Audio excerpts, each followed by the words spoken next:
Hey Arthur, welcome to this interview with Caradoc Careers and Doctors. Thank you for being here today with us. And can you start by talking a little bit about you? Okay, thank you very much for giving me the opportunity to talk about what I do in science communication. So my name is Arthur Michaut. I'm a postdoc in Institut Pasteur, where I work on the mechanics of embryos. And but it's not what I'm going to talk about today. I will talk about what I did in science communication. So most of the time I might say Cycom, short for science communication. Yeah. So yeah, very briefly, I think I started doing science communication by working for Pint of Science. So I don't know if people know what Pint of Science is, but it's usually just talks in a bar in a friendly environment, and Pint of Science brings scientists to a more diverse audience. And then I attended a workshop called ComSciCon. I will be talking about this after. When I was in Boston, I did my PhD in Boston, and basically this opened my horizons. And so after that, I started a blog about my field of research. And then when I came back to France, I started the French branch of ComSciCon. Yeah, so you actually did a lot of work in Cycom. So can you give us your point of view on what Cycom is in general? So I think like the common thing that people have, that people who want to do Cycom, is that most of the people want, they really enjoy explaining stuff, even things that are not exactly in their field, but they like when they read a book or something, they like to explain it. I think this is like the central really motivation that people have in common. And the idea of sharing. Yeah. And then I don't know, they feel when they're mind blown by something and they want just to share it. And maybe one other motivation that people have is maybe it's not the case for everybody, but for many people it is, like maybe they think that improving science literacy is just better for society in general. Like it can be useful. And I think this is like what people do when people have in mind when they start doing SciCom. And this might come with some drawbacks, not drawbacks, but limitations, I would say. Is that if you're just like sharing, for the first part, is that I think like people will be they don't think too much about the audience. Like they say, okay, I just like sharing and I think I want to share to everybody. But in fact, you have to really think about your audience, because when you say everybody, what does it mean? Does it mean including kids, including 3-year-old kids? No, maybe not. So maybe 12 years old, but where do you put the bar? And if it's only adults, it's adults, or even among all the adults, like people have different backgrounds. And so actually people don't, I think when they start doing science communication, the problem is that maybe they don't really realize that you have to pick an audience. It's mainly about the context of it.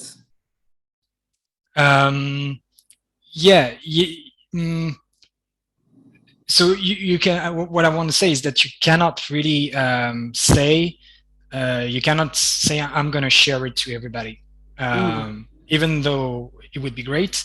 Then the content, how you're going to share it, is not going to be really efficient, because it's not going to be targeted towards a specific audience. You always need to have this specific audience in mind, because you're not going to say the same thing.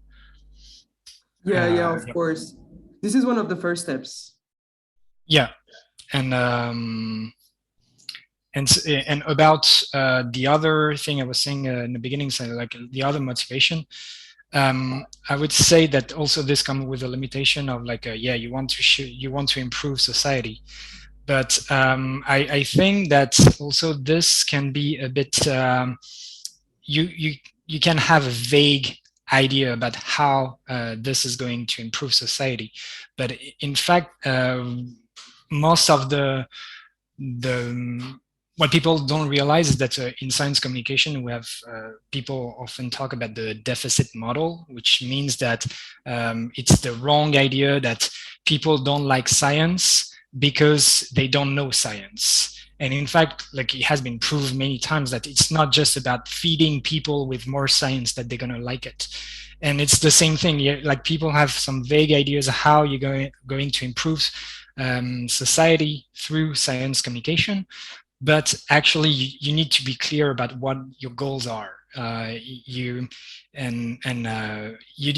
maybe it will have a positive impact on society, but you have to be a bit more precise than just like say, yeah, just by sharing my knowledge in science, this is going to improve for sure everything in society. So in fact, what you meant is that science communication is not only about sharing, it's about targeting the audience and knowing what your goal is, isn't it? Yeah. Because to sum up everything I've said, I think is that we start when we want to do science communication with very ambitious and vague ideas about how this is really important and how this is going to be a game changer. But in fact, as you get more into it, you understand that you have to be more precise and address more specific issues and really to polish your goals and your techniques. Yeah, this is very fine art, not as easy as one might think. Yeah, because just to take an example of how you might do science communication, let's say you just write a piece on a blog, and you haven't done this step of saying exactly you have in mind your target audience. You might not be able to really define what's the exact level of details you might need to put in, and this is very subtle, because this can change from just changing the vocabulary to giving more context or not, and then this is changing everything, and then it will change the length of the piece, and it's gonna and it will change how appealing it is. It might be extremely appealing to someone, but not to another person. So it's important. Okay, it's for now it can be kind of vague for people who are not so familiar with science communication. So in order to give more context for our viewers, can you tell us more precisely what you're doing, you in science communication? So as I was saying about like all this, because I'm giving this I was telling about this, you have to make choices and stuff, because this is basically what I did after some time, is that at first I talked about the pint of science, where I just like kind of observed. I was not producing any content. I was an organizer of, basically you organize events, you book a venue, you put people in contact and stuff. And so I was not really in the content production, and that helped a lot to see like great science communicators. Like we invited great scientists that have very good science communication skills, and so that helped a lot observing them.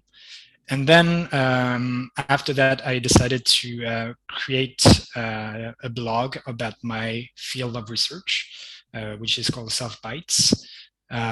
So maybe I think we'll talk about it a bit more later, but just like very briefly, the goal is to summarize one precise paper of research and to make it available to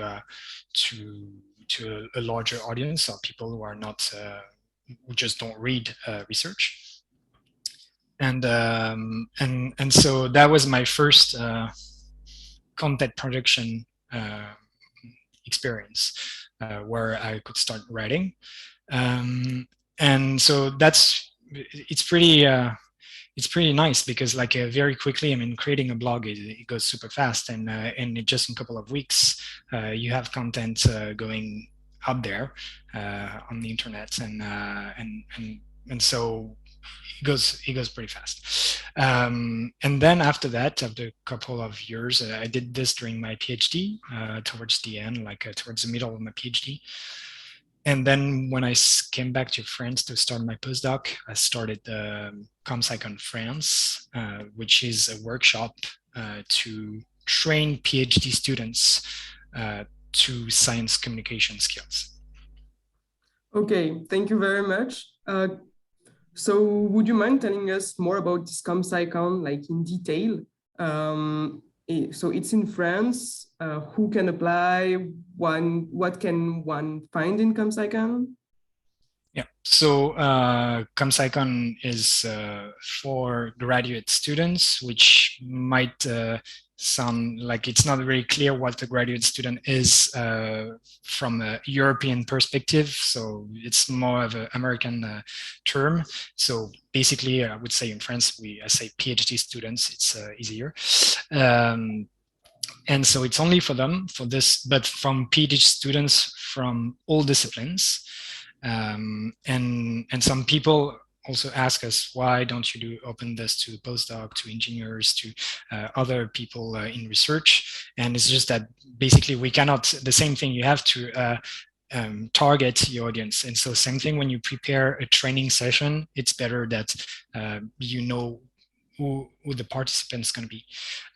So it's only for PhD students, and we offer practical sessions. It's a really hands-on workshop where you're going to learn how you can do videos, how you can write blogs, how you can make podcasts, how you can be working with different publics and in museums, or how you can have a better how to speak in public. All these kind of really practical sessions. But we also want we want the participants to reflect a bit on the science communication ecosystem, with offering with different kind of sessions. So we have like a panel session, a keynote where we're going to talk about like more about matters, what really matters in science communication, about issues. So for instance, last year we had a panel session about how you do science communication in the context of controversy. So you have people doing science communication during COVID. We had also someone doing science communication about global warming, and how they face different kind of controversy on the internet. And we have also like professors, like university professors there, like really giving who study this kind of controversies, and I can give their feedback on their research. So the idea is like really to give them skills, but also make them reflect on the whole ecosystem. It is true that we are not trained as PhD students to this kind of controversies and stuff like that. Like we're trained to be in environments that are scientifically aware of things, and not to talk to people who have their own ideas and mindsets. Yeah, and that's one of the common topic that you might face in science communication, because you do science communication to speak to different audiences, and sometimes it might be super nice. You can be in an extremely friendly environment, If you work, I don't know, in a museum or you organize a conference, people really go to see you because they are already interested. But if you just make a video on YouTube about a system, like you might some people might see the video and be completely against it, and might be extremely violent with you. So you might, especially when you start like talking about some issues that are really sensitive in the society. Yeah. And yes, so yeah, you're maybe I didn't answer to this. So you were asking a bit about the Can you tell us more about the concrete things about ComSciCon? Like you talked about workshops. ComSciCon, it's for PhD students. How many people can attend? Yeah. Is it also? Yeah. So it's this year in we're gonna have our third edition, and so it's once a year. And so for the first one in 2020, we had 30 PhD students. So you see that it's like kind of a limited audience, because if you want to do these practical sessions with really people in small groups, they can really interact. It's impossible to do this in a normal conference setting where you're going to have, I don't know, 200, 300 people. With 200, 300 people, you can have these very interesting panel sessions where you're going to hear about this, but you will not be able to have the hands-on sessions. And so we're really limit ourselves to this, and this is since the beginning. So yeah, I didn't say that. I just to say at the beginning that I attended myself ComSciCon in the US when I was there in 2017, but it started in 2012. So it's the same concept that is going on. So limited audience, never more than 50 people. This year we're going to have 40 people for this third edition. That's going to be in Marseille in the beginning of July. And unfortunately, you cannot enroll anymore. We have made our selections. So to have this limited audience, we have applications, and these applications are competitive because we have only these handful of positions available.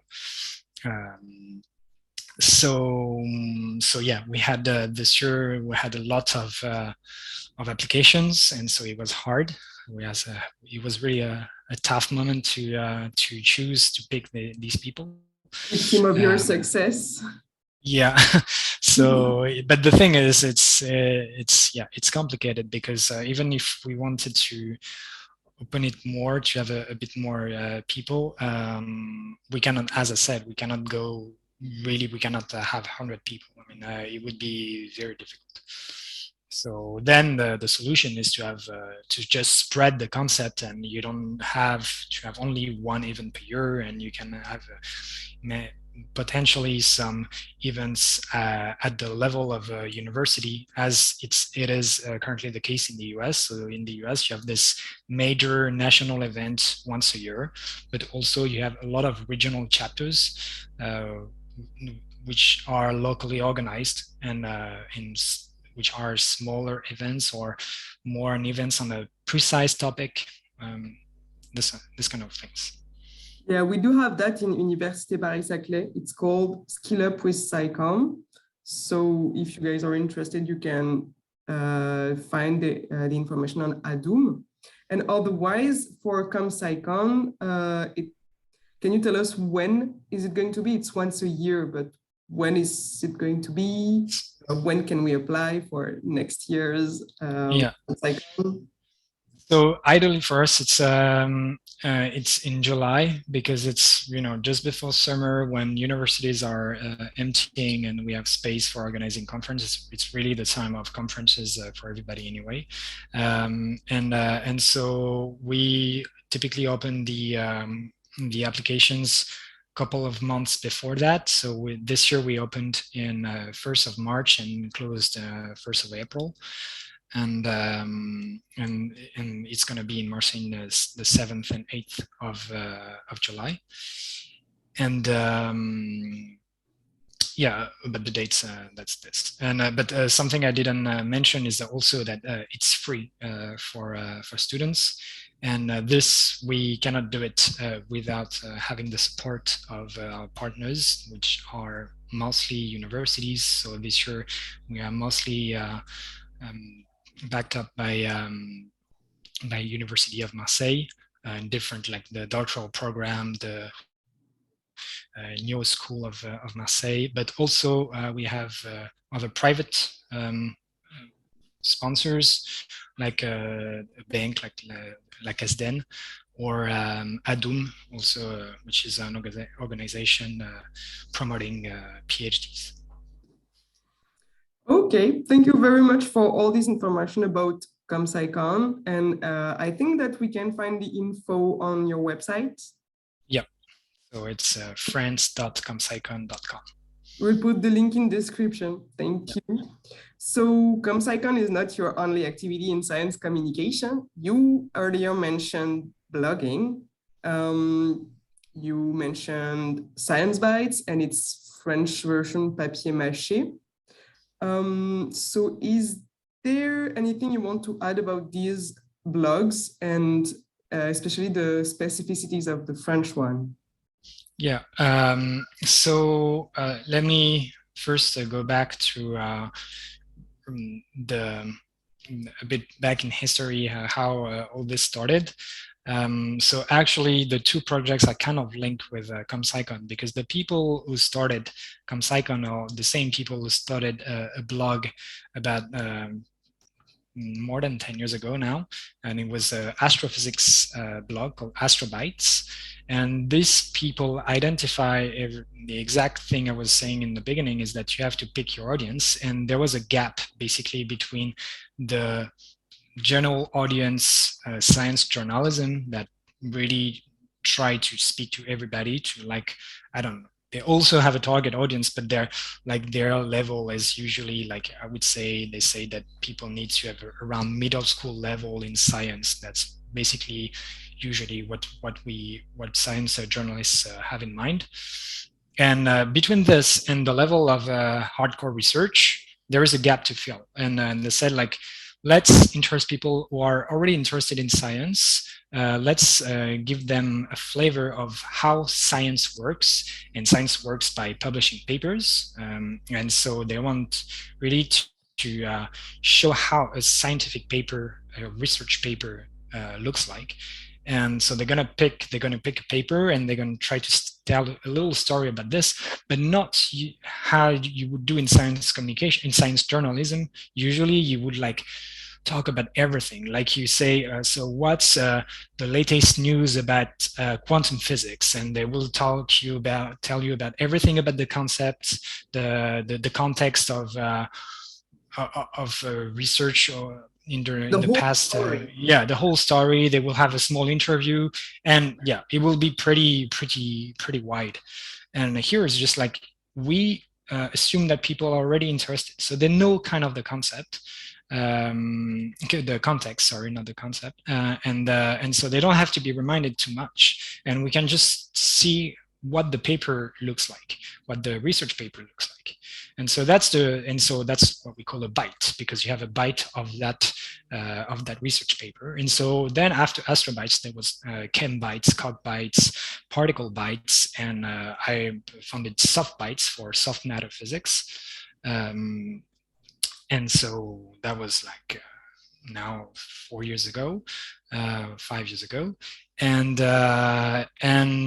discussing with friends in France, were really interested in this concept. So Eleanor Perez, who I knew back from school, was very interested in this, and decided to found Papier Mâché, which is a French version, but not only a French version of all these science bites. Yeah, because I didn't say that all these bite sites we tried just to put them together with under the same umbrella called ScienceBites, and there's just a website there that just gathered them. But it's like every of these websites, they're all independent from each other. So it's just like we have this website to just gather them as a landing page, basically. And so Papier-Mâché is a bit different because it's not only a French version of a Byte site, because you have also other Bytes sites that do a lot of translation. So for example, Microbytes and Microbiology, now I think they publish in 5 different languages or maybe 6 different languages. So everything that they publish, they translate everything. So it's like they're extremely active. But Papier-Mâché is a bit different. They decided to have a bit of a different concept. They decided to have all disciplines in one website. So not only, like I was saying, microbytes is only about microbiology. Papier-Mâché can be about everything. And also at Papier-Mâché, we wanted not only to have one audience in mind, but let's say that we can have 2 levels of details for each piece, because in this way we can address with basically the same piece, we can address 2 different kind of audience. So quite a summary that is quite quick about the paper, and another piece that is a bit longer, and it's not necessarily more complex, and it's not necessarily something that's going to be very hardcore and very difficult. It's still science communication, but it's more detailed, and it's longer, and so you can just go deeper into the research paper. And so that's really the specificities of Papier-Mâché. It's 2 all disciplines and 2 levels of difficulties in the posts. Thank you for the detailing. And let's say that one of our viewers want to publish something on one of these blogs. What's the process of publishing on the blog?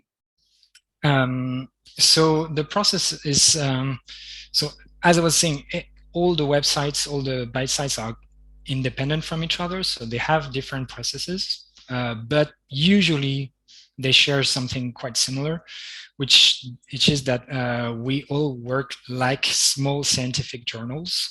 So we have a peer reviewing process.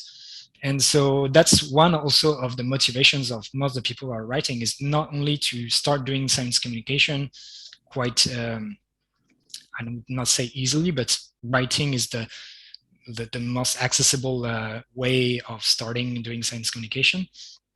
But it's also that it's going to train you. If you are stay in academia, you're going to be trained by writing and reviewing something that you will need to do your whole life if you stay in academia.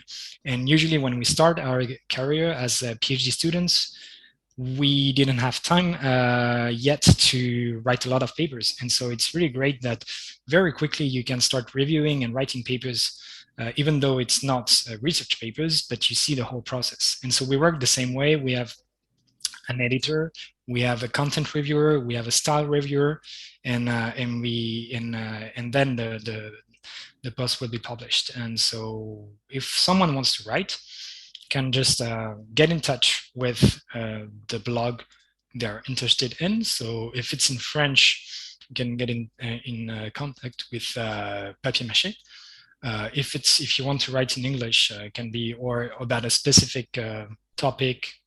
You can also reach out to other ScienceBites, and then you submit your draft. I mean, people will explain you exactly what are the guidelines. They will have a lot of resources to start writing, and then if you like it, and then you can also join the reviewing team. Usually, that's what we do at Papier-Mâché. That's what we do at SoftBites. We ask people to have written a few posts before joining the reviewing team. Okay. And would you recommend to us PhD students and postdocs to try this exercise, try to do some science communication? So I think you have really have this the motivations I was telling in the very beginning. Like I mean, if you're not really interested in sharing, I think you will be, it will be evident, because what makes a good science communicator is that this person is really passionate about what they write, and so you feel the motivation. So you need to have this. But if you're really interested in explaining, and you're really basically, you need to be mind blown by what you want to talk about. I see. And then like yeah, blogging is would be the easiest way of starting, because that's another thing we didn't talk about, is that mainly people when they want to do science communication, uh, they would think basically about, yeah, let's start a YouTube channel. Or at least it was like this a couple of years ago, when like everybody was starting their own YouTube channels. And people don't realize how much work it takes. It takes a lot of work to do video editing, and actually you have to really think about what you like to do, because when you do science communication or any projects, in fact, you're going to do a lot of different things. And when you organize a Pint of Science, you're going to mainly be booking venues and dealing with this kind of problems. And so you really have to think about practically what you're going to do. And often this you can better know what you like to do by trying first, and maybe not trying to, I mean, if you want just to try, don't start your own project straight away. Like there are so many projects already existing there, and that are desperately needing new people. So you can join existing projects, and that's a very good way of starting how and to really see what you like to do. Okay, thank you very much. It's very much clearer for us. And so you do science communication as a hobby. It's not your main job, but does this advice apply to people who want to do science communication for a living?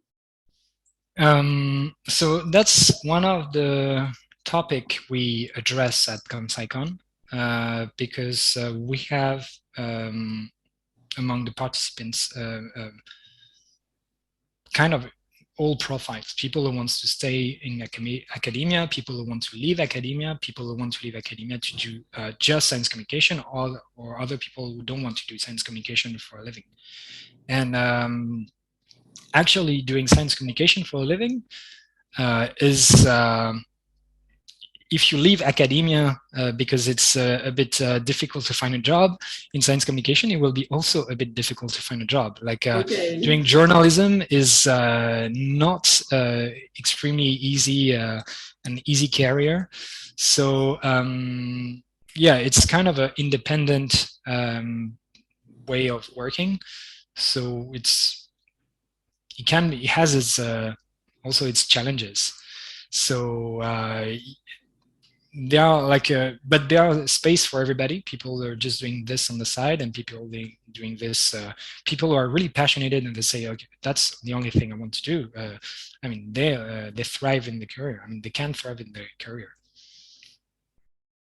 Okay, thank you very much for all this explanation. Do you have any last tips or words on science communication for us?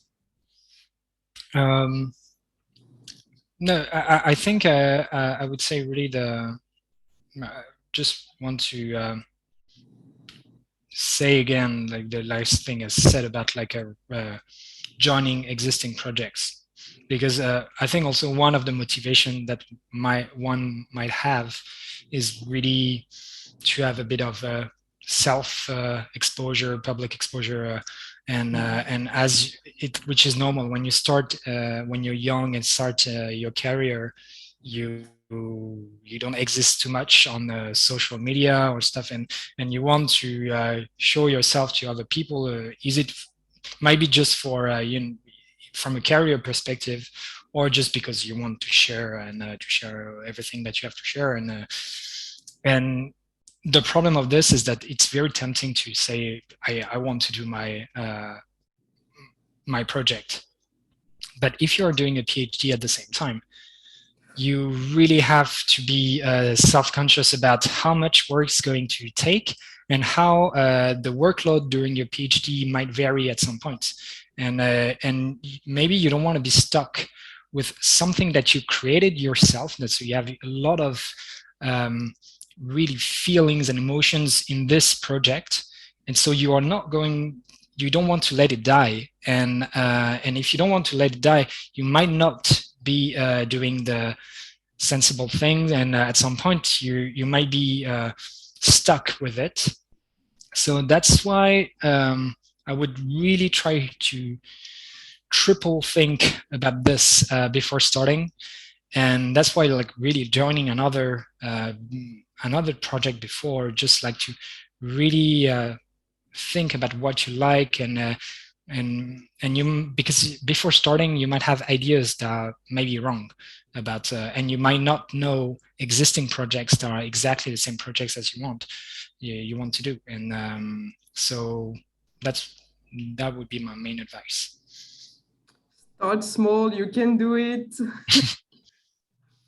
Thank you very much. So can you remind us one last time which are the conferences and blogs you're involved in?